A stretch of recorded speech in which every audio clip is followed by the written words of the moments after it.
행복합니다.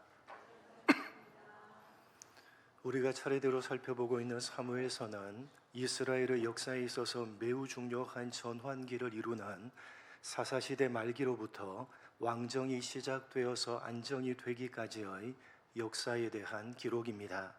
상권과 하권을 합쳐서 모두 54개의 장으로 되어져 있는 사무엘서 전체는 책 이름이 쉐무엘, 사무엘이라고 되어져 있지만 사실 사무엘에 대한 기록은 사무엘 상권 전반부에만 국한되어져 있습니다.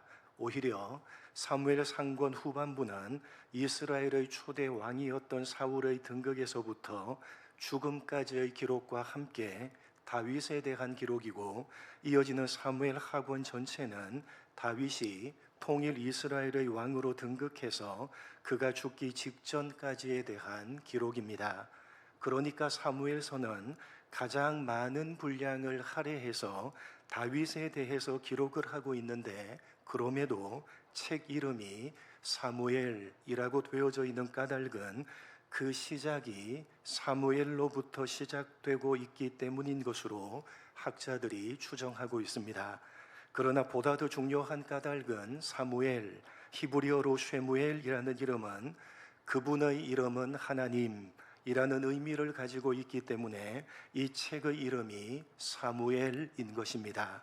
어떤 사람들은 사무엘상 1장 20절에 한나가 아들을 낳고 그 이름을 사무엘이라고 했는데, 이는 내가 여호와께 그를 구하였다 라고 되어져 있는 것을 근거로 해서 사무엘이라는 이름의 뜻이 내가 여호와께 그를 구하였다 라는 뜻이라고 생각을 합니다만 사실은 그렇지가 않습니다.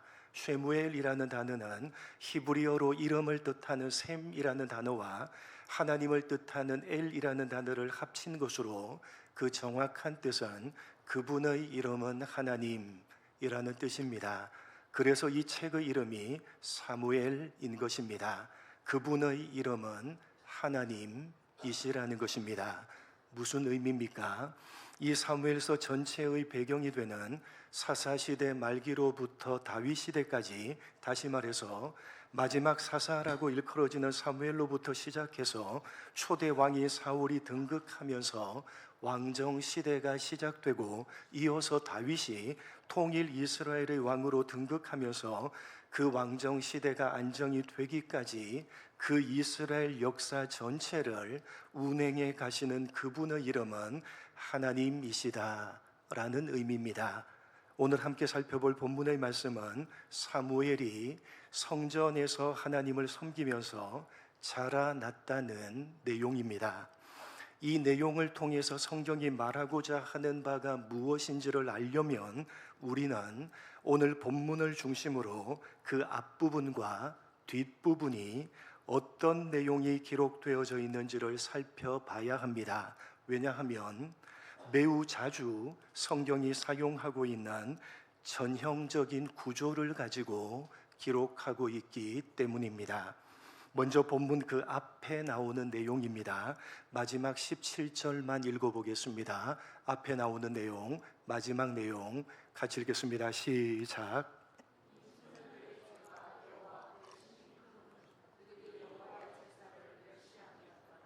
지난번에 살펴봤듯이 오늘 본문 앞부분의 내용은 엘리의 아들들에 대한 내용입니다.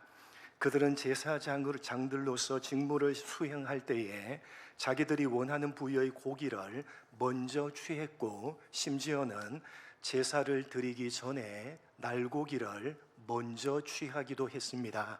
그렇게 그들이 여호와의 제사를 멸시하는 큰 죄를 범했다는 것이 오늘 본문 앞부분에 나오는 내용입니다. 엘리의 아들들이 범한 죄악에 대한 내용입니다. 그 다음 오늘 본문 다음에 나오는 뒷부분입니다. 마지막 25절만 읽겠습니다. 같이 읽겠습니다. 시작.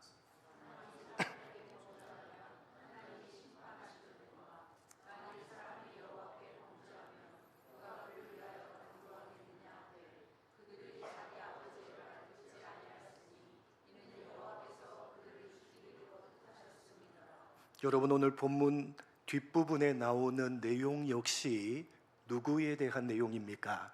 엘리의 아들들에 대한 내용입니다. 그들이 회막문에서 수종드는 여인들과 동침할 정도로 심각한 죄를 범했고, 심지어는 아버지 엘리가 그들을 책망하자 그 말을 무시할 정도로 그들은 패역했습니다. 그래서 하나님께서 그들을 죽이기로 결정하셨다는 것이 오늘 본문 뒷부분에 나오는 내용입니다. 이렇게 오늘 본문 앞부분에 엘리의 아들들이 범한 죄악에 대한 내용을 기록하고, 본문 뒷부분에 또다시 엘리의 아들들이 범한 죄악에 대한 내용을 기록하고 있는 것입니다. 성경이 자주 사용하고 있는 전형적인 구조입니다. 엘리의 아들들이 패역한 죄를 범했다는 내용들 사이에 사무엘에 대한 내용을 삽입해서 기록을 하고 있는 것입니다. 성경이 자주 사용하는 소위 샌드위치 구조입니다. 이러한 샌드위치 구조는 한가운데 위치한 내용물로 삽입되어져 있는 부분을 설명할 때에 그 내용물을 앞뒤를 둘러싸고 있는 내용들과 서로 대조할 때에 사용을 하는 것입니다. 그러니까 성경은 샌드위치 구조 한가운데 위치하고 있는 오늘 본문에 나오는 사무엘에 대한 내용을 그 앞뒤를 둘러싸고 있는 엘리의 아들들에 대한 내용들과 서로 대조하면서 오늘 본문에 나오는 사무엘을 부각시키고 있는 것입니다. 그래서 이 샌드위치 구조를 마무리하고 난 후에 26절에 아이 사무엘이 점점 자라매 여호와와 사람들에게 은총을 더욱 받더라 라고 덧붙이고 있는 것입니다. 사무엘을 부각시키려는 의도임을 분명히 하고 있는 것입니다. 엘리의 아들들은 여호와의 제사를 멸시하고 성전에서 수종드는 여인들과 동침을 하는 극악무도한 죄를 범하면서 패역했는데, 그들과는 대조적으로 사무엘은 어렸을 때부터 세마포 에봇을 입고 성전에서 섬기면서 하나님 앞에서 자라났다는 것입니다. 엘리의 아들들은 여호와께서 죽이시기로 결정을 하셨는데, 사무엘은 여호와와 사람들에게 은총을 더욱 받더라는 것입니다. 다시 말해서 오늘 성경 본문이 샌드위치 구조를 사용해서 엘리의 아들들과 사무엘을 서로 대조하면서 사무엘을 부각시키고 있는 까닭은 엘리의 아들들이 가지고 있었던 이스라엘의 지도권이 사무엘에게로 넘어갔다는 사실을 강조하고자 하는 것입니다. 엘리의 아들들은 죽이시기로 결정을 하시고 그 자리를 누구에게 넘기셨다? 사무엘에게로 넘기셨다는 것입니다. 여러분, 엘리의 아들들이 도대체 누굽니까? 당시의 제사장들이었습니다. 제사장은 레위 지파 가운데 아론의 후손들이 세습을 했던 이스라엘의 종교적인 지도자입니다. 그리고 그러한 제사장들 가운데 대제사장이 최고의 종교 지도자입니다. 여러분, 이스라엘이라는 나라는 하나님께서 다스리시는 신정 국가로 왕이 없었던 까닭에 최고의 종교 지도자인 대제사장은 정치적인 지도자의 역할까지 감당을 했기 때문에 명실상부한 최고의 지도자라고 해도 결코 과언이 아닙니다. 더군다나 엘리는 대제사장이었을 뿐만 아니라 동시에 사사였습니다. 대제사장이 종교적인 지도자로서 정치적인 지도자의 역할까지 감당을 했다면, 사사는 사사시대의 이방 나라들이 이스라엘을 공격했을 때 그들로부터 나라를 지키기 위해서 하나님께서 세우셨던 군사적인 지도자입니다. 그런데 원래 이스라엘은 군사력으로 지키는 나라가 아니라 신정국가로 하나님께서 지키시는 나라였습니다. 그래서 하나님의 법이 제대로 시행이 되어지면 그 어떤 나라도 이스라엘을 공격할 수가 없었습니다. 왜냐하면 하나님께서 지켜주시기 때문입니다. 그래서 사실 이스라엘은 군사력이 필요합니까? 필요하지 않습니까? 군사력이 필요하지 않았습니다. 다만 이스라엘 나라에 하나님의 법이 제대로 시행되지 않았을 때 하나님께서는 이방 나라로 하여금 이스라엘을 공격할 수 있도록 허용해 주셨고, 일정 시간이 지난 후에 군사적인 지도자로 사사를 세워서 이방 나라를 물리쳤기 때문에 평상시에 군사적인 지도자인 사사가 해야 했던 가장 중요한 역할은 하나님의 법이 이스라엘 전체에 제대로 시행되어지도록 하기 위해서 율법을 기준으로 백성들을 재판하는 재판관의 역할이었습니다. 그래서 사사라고 우리말로 번역된 말은 히브리 말로 쇼페트이고 영어로는 저지, 우리말로는 재판관이라는 뜻입니다. 여러분, 사사는 재판관이라는 뜻입니다.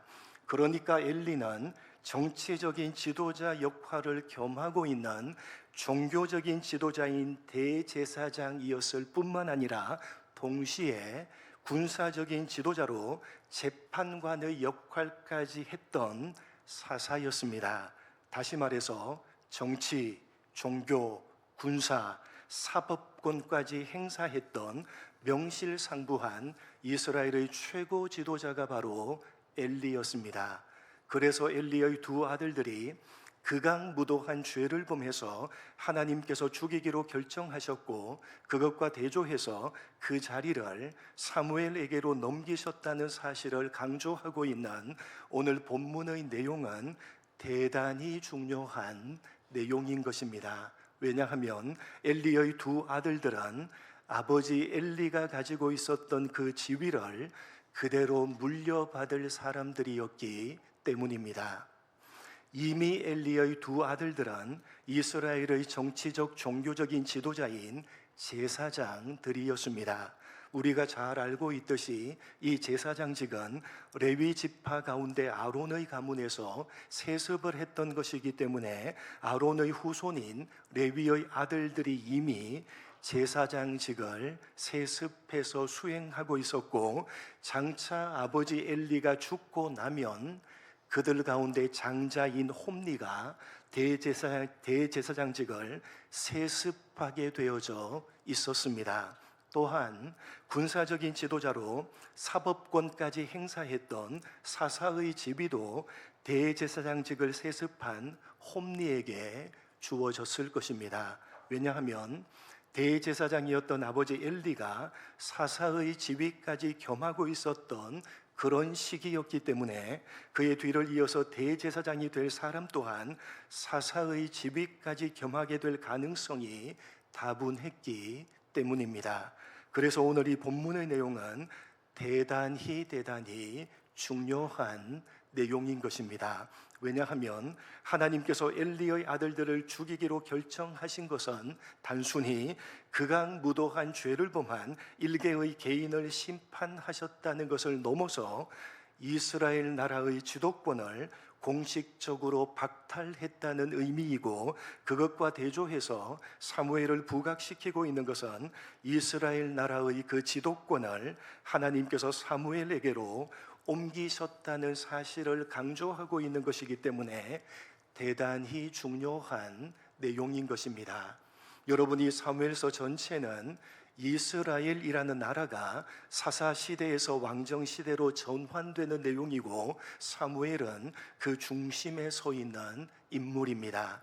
장차 사무엘이 마지막 사사요 선지자요 사실상 대제사장의 역할까지 수행하면서 사울을 왕으로 세우고 다윗을 왕으로 기름 부어서 세울 것이기 때문에 오늘 본문의 내용인 제사장 가문이었던 엘리 가문이 가지고 있었던 이스라엘 나라의 지도권이 사무엘에게로 옮겨졌다는 것은 이 사무엘서에서 대단히 중요한 내용인 것입니다.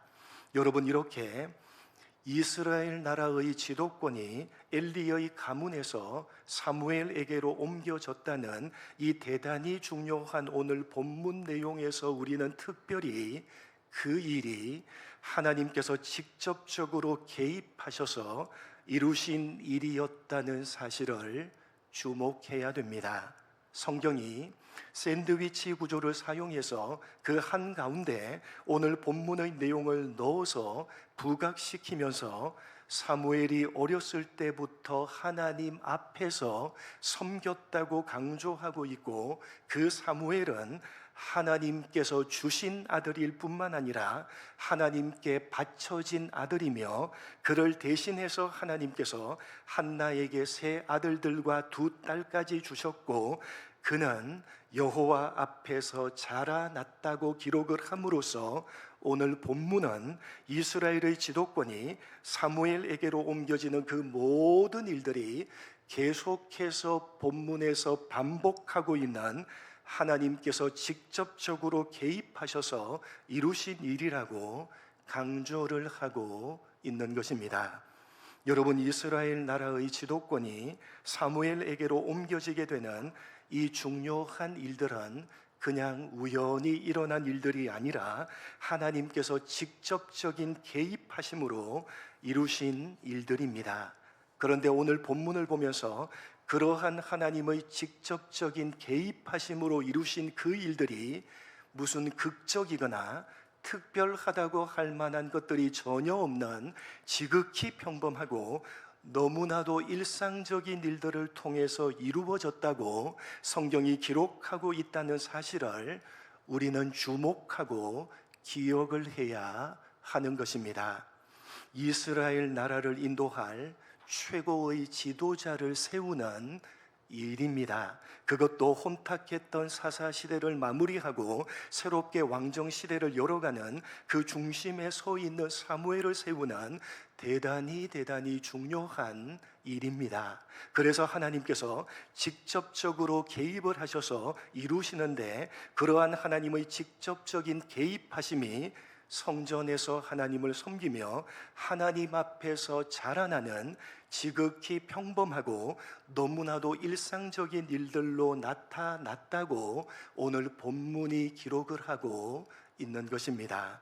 무슨 말이냐? 하나님의 직접적인 개입하심이 그렇게 하나님께서 직접적으로 개입하셨다고 생각할 만한 어떤 특별한 것으로 나타난 것이 아니라 지극히 평범하고 너무나도 일상적인 것으로 나타났다고 성경이 기록을 하고 있다는 것입니다. 이스라엘이라는 한 나라의 역사적인 운명을 바꾸는 최고의 지도자를 세우는 그 중요한 일을 하나님께서 직접적으로 개입하심으로 이루시는데, 그 직접적인 개입하심이 하나님이 직접적으로 개입하셨다고 할 만한 어떤 드라마틱하거나 기적적인 일들로 나타난 것이 아니라 어린 사무엘이 하나님 앞에서 자라나는 지극히 평범하고 너무나도 일상적인 일들을 통해서 나타났다고 오늘 본문이 말씀하고 있는 것입니다. 여러분, 많은 경우에 우리는 하나님의 직접적인 개입하심은 대단히 드라마틱하거나 일상을 초월한 어떤 기적적인 일들로 나타나는 것이라고 생각을 합니다. 그러나 여러분, 오늘 본문은 그렇지가 않다고 말씀하고 있는 것입니다. 하나님의 직접적인 개입하심은 오히려 지극히 평범해 보이고 너무나도 일상적인 일들을 통해서 나타나는 것이라고 오늘 본문이 우리 모두에게 교훈하고 있는 것입니다. 여러분, 물론 하나님께서는 대단히 드라마틱하거나 일상을 초월한 어떤 특별한 기적적인 일들로 우리들 가운데 직접적으로 개입하기도 하십니다. 그러나 여러분, 그런 드라마틱하거나 특별한 기적적인 일들만 하나님의 직접적인 개입하심이 아니라 무슨 특별하다고 할 만한 것이 전혀 없는 지극히 평범하고 너무나도 일상적인 일들로도 하나님께서는 우리들 가운데 직접적으로 개입을 한다는 사실입니다. 그렇기 때문에 우리는 우리들의 삶 가운데 일어나는 어떤 특별하고 신비한 기적적인 일들만 하나님의 직접적인 개입하심이고 자연적이고 평범한 일상적인 일들은 하나님의 직접적인 개입하심이 아니라고 생각하는 잘못된 이분법적인 신앙에서 벗어나야 되는 것입니다. 여러분, 우리가 살아가고 있는 이 자연의 영역, 무슨 특별한 것이라고는 전혀 없어 보이는 우리의 평범한 일상의 영역은 누가 주관하고 계시는 영역입니까? 누가 주관하고 계시는 영역입니까? 여러분, 자연적인 이 일상의 영역, 이 자연적인 일상의 영역에서 살아가고 있는 지극히 평범해 보이는 우리의 모든 일상의 영역은 누가 주관하고 계시는 영역입니까? 하나님께서 주관하고 계시는 영역입니다.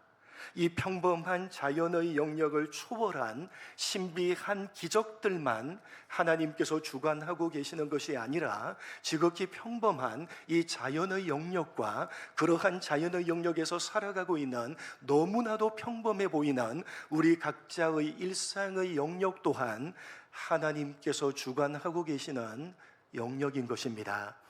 여러분, 이렇게 평범한 자연의 영역과 특별한 초월의 영역 가운데 우리들에게 어느 쪽이 더 중요한가 하면 오히려 자연의 영역이 우리들에게 훨씬 더 중요한 것입니다. 왜냐하면 하나님께서 우리 모두를 초월의 영역에서 살아가도록 하신 것이 아니라 자연의 영역에서 살아가게 하셨고, 그래서 우리 모두는 이 자연의 영역에서 살아가고 있기 때문입니다.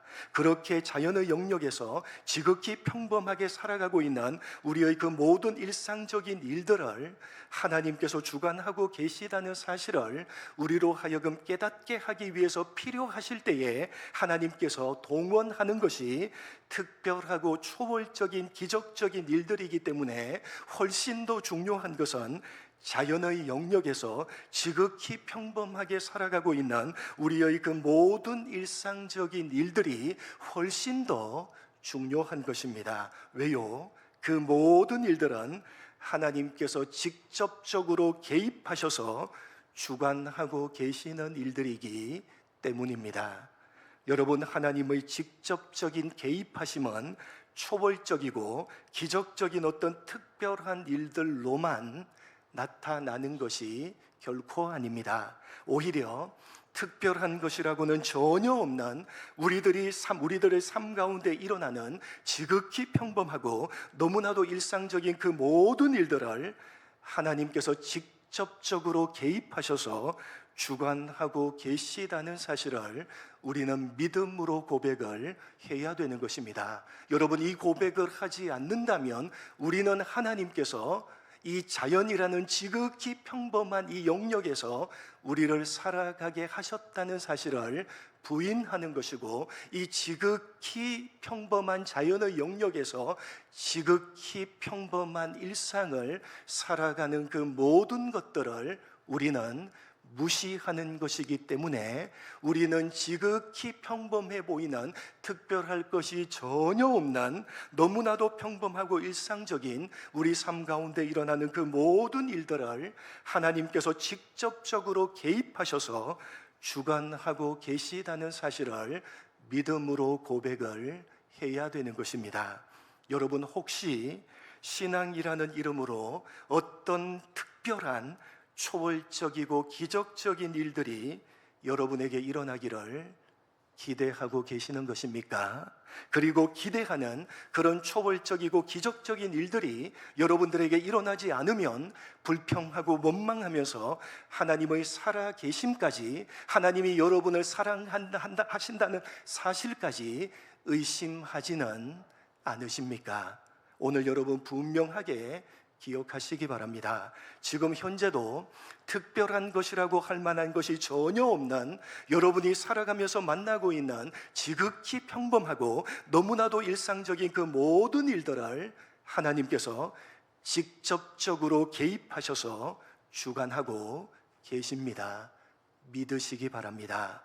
신앙이라는 이름으로 특별하고 초월적인 그 어떤 일들을 기대하는 것이 아니라 지금 현재도 하나님께서 직접적으로 개입하셔서 주관하고 계시는, 여러분이 매일 매순간 만나고 있는 특별한 것이라고는 전혀 없는 지극히 평범한 그 일상들을 신앙이라는 이름으로, 믿음이라는 이름으로 하나님 앞에서 살아내기를 몸부림치시는 진정한 신앙을 소유하시는 여러분 모두가 되시기를 주님의 이름으로 간절히 축복합니다. 하나님 아버지, 오늘 성경 본문이 사무엘이 성전에서 자라났다는 이 말씀을 엘리의 아들들과 서로 대조하면서 이스라엘의 지도권이 사무엘에게로 넘어가는 이 대단히 중요한 그 일을 하나님께서 직접적으로 개입하셔서 이루셨는데, 그 일은, 이루시는 그 일은 지극히 평범한 일상적인 것으로 나타났다고 우리에게 말씀하고 있음을 가슴에 새기게 하여 주옵소서. 신앙이라는 이름으로 특별하고 초월적인 그 어떤 일들을 기대하고 있는 것은 아닙니까? 그 일들이 일어나지 않으면 불평하고 원망하며 하나님의 살아계심까지, 하나님의 사랑하심까지 의심하고 있는 것은 아닙니까?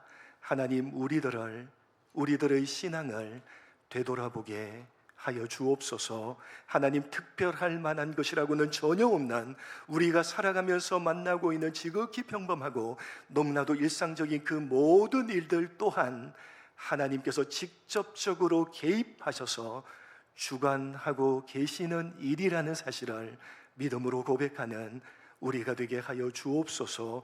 매일 매순간 만나고 있는 특별한 것이라고는 전혀 없는 지극히 평범한 그 일상들을 신앙이라는 이름으로, 믿음이라는 이름으로 하나님 앞에서 살아내기를 몸부림치는 진정한 기독교 신앙을 소유하는 우리 모두가 될 수 있도록 은혜 베풀어 주옵소서. 감사하오며 예수님의 이름으로 기도드립니다. 아멘.